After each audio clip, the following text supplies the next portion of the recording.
Кентаврлар адам мен жылқының байланысы. Аңыздарға сенсек, бір кездері әлемде адам-жылқы гибридтері, кентаврлар өмір сүрген. Жоғарғы жағы адам, төменгі жағы жылқы.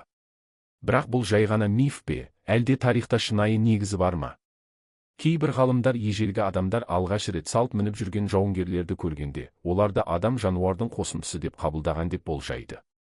Бірақ қызығы, кентаврлар жайлы аңыздар тек Грекияда ғана емес, бүкіл әлемде кездеседі.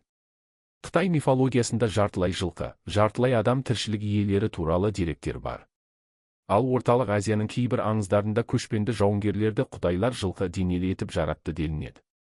Енді шындыққа бір қадам жақындайық. Жапонияда жүргізілген дың зерттеулерінде бір ерекше жағдай тіркелген. Кейбір адамдардың гендерінде жылқыларға тән белгілер байқалған. Рас, бұл әзірге тек теория, бірақ мүмкін, біз кентаврлардың ұрпағымыз ба? Егер бір күні айналаңыздағы адамдардың жылқы сияқты күтпеген жерден шауып кететінін байқасаңыз, бәлкім, олардың арғы аталары кентавр болған шығар. Ал сіз қалай ойлайсыз? Кентаврлар шын болған ба, әлде миф пе?